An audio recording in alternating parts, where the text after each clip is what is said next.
Right Honorable Speaker and honorable colleagues, as you may be aware, the M23 armed group advanced on Goma, DRC on Sunday 26 January 2025 after capturing significant territory earlier this month in Kivu, North Kivu province. On Monday 27 January 2025, the M23 announced the capture of Goma. The conflict between the M23 and armed forces of DRC has escalated in spite of determined mediation efforts and progress toward the cessation of hostilities under both Rwanda and Nairobi processes. We offer our heartfelt condolences to the innocent civilians, the MONUSCO, some DRC peacekeepers that have lost their lives in the fighting taking place in North Kivu and South Kivu provinces of DRC. We are deeply concerned about the escalation of tensions in eastern DRC that have led to massive displacement of people, with likely consequential pressure on the Republic of Uganda, which already hosts more than 560,000 refugees from DRC alone. Colleagues, yesterday, our embassy in DRC, Kinshasa, was attacked by rioters triggered by developments in Goma, where looting and burning of the embassy property took place. The incident is a violation of the Vienna Convention on Diplomatic Relations 1961, and we condemn this in the strongest terms. Fortunately, no embassy staff was harmed, and it has been determined that they are safe and the embassy premises are now secured. Last evening, we received assurances from government of DRC that appropriate security measures had been taken and the situation in Kinshasa is under control. The decision to suspend Uganda Airlines flights to Kinshasa announced yesterday is prudent under the circumstances as we continue to monitor the situation, which is fast changing. The Minister of Foreign Affairs is assessing practical means to provide consular or emergency services to Ugandan nationals resident in DRC, and as need arises, will inform the public in due course of the measures. Honorable members, this is a protracted conflict with a long history of misjudgment and external interference.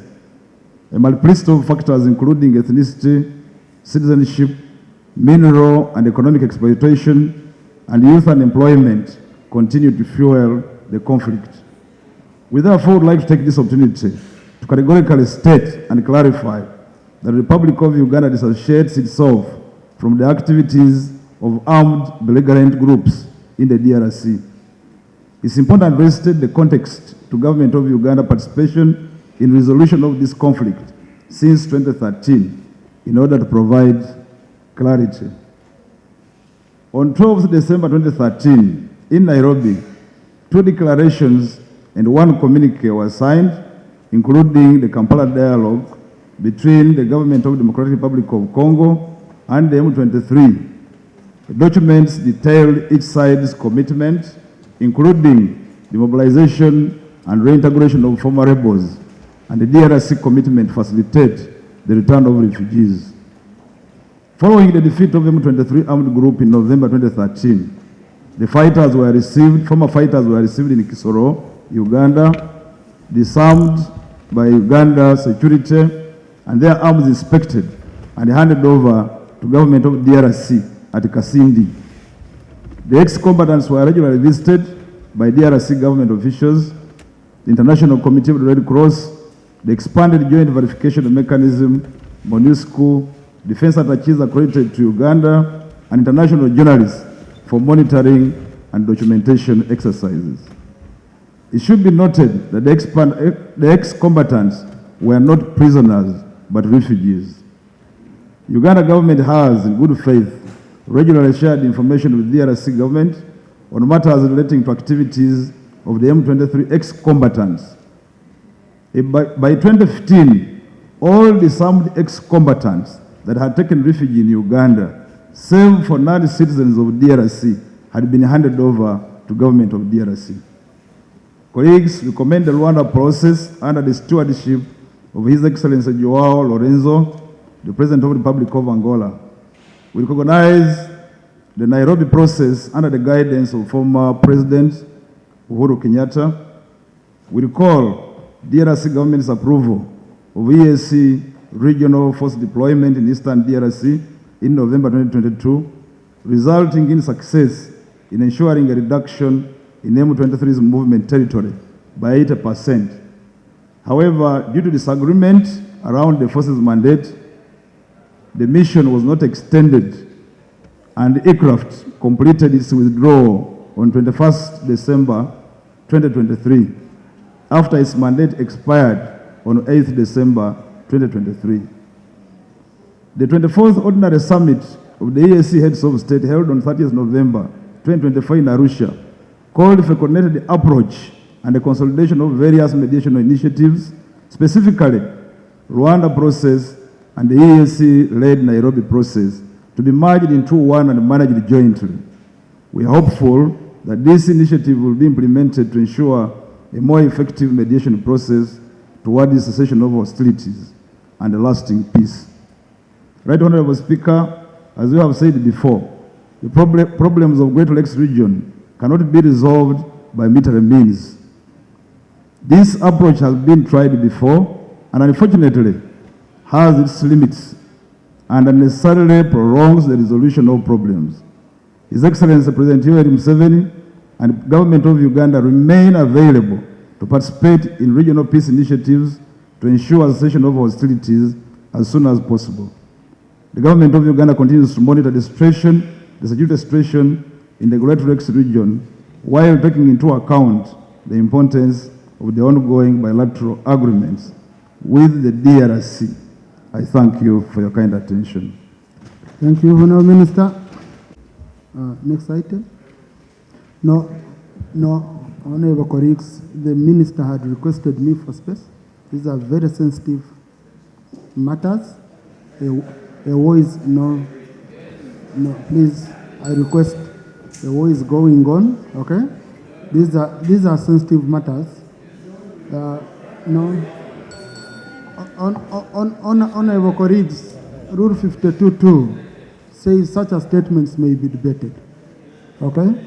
In my own judgment, these are statements, especially I know with the statements that have come from different corners and what we are reading too.